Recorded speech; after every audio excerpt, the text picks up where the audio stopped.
Assalamualaikum warahmatullahi wabarakatuh. Saya Fitri Andriani dari semester 2B. Sini saya akan mereview kembali mata kuliah Hukum Pidana pertemuan ke-9, yaitu tentang mereview hasil UTS yang telah disampaikan oleh Ibu Profesor Dr. Hajaini Nuraini SHMH dan asistennya yaitu Bapak Dr. Emrendi Aridayandi SHMH. Adapun soal-soal UAS, nomor 1 adalah jelaskan pentingnya asas legalitas dan asas kesalahan dalam hukum pidana. Soal nomor 2, sebutkan sanksi hukum pidana sebagai ultimatum remedium. Beri contohnya dengan memperhatikan locus delicti dan locus temporis. Soal nomor 3, jelaskan perbedaan antara Wispark dan Onsleg van alle rechtvervolging serta bagaimana konsekuensinya. Soal nomor 4, beri contoh suatu pasal dalam KUHP dengan uraikan unsur-unsur tindak pidana. Soal nomor 5, sebutkan, jelaskan, dan beri contoh cara-cara pembaharuan hukum pidana. Nomor 6, berikan analisis menurut pendapat saudara tentang perbandingan KUHP dan RUU KUHP. Adapun jawaban nomor pertama yaitu asas legalitas sangat penting dalam hukum pidana karena menjadi pintu utama ada atau tidaknya suatu perbuatan sekaligus pertanggungjawaban bagi pelanggarnya, yaitu sesuai dengan KUHP pasal 1 ayat 1.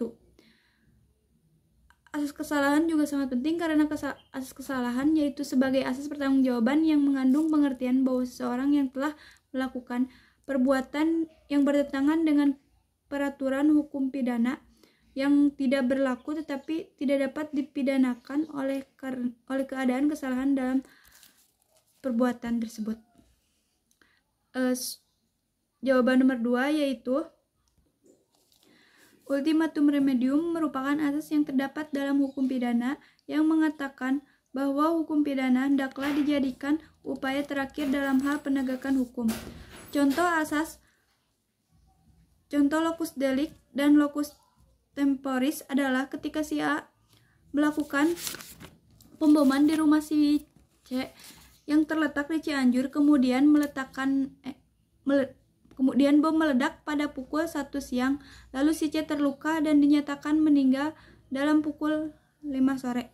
Di saat akan dibawa ke rumah sakit, maka locus delictinya adalah si C yang berada di Cianjur dan topus deliknya adalah pukul 1 siang.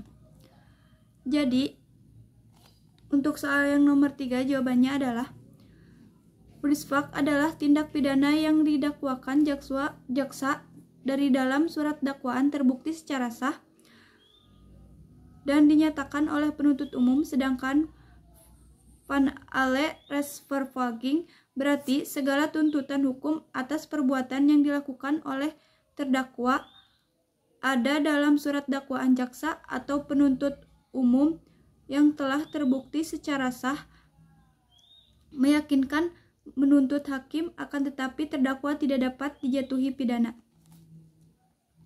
Soal yang nomor 4 jawabannya adalah misalnya pasal 372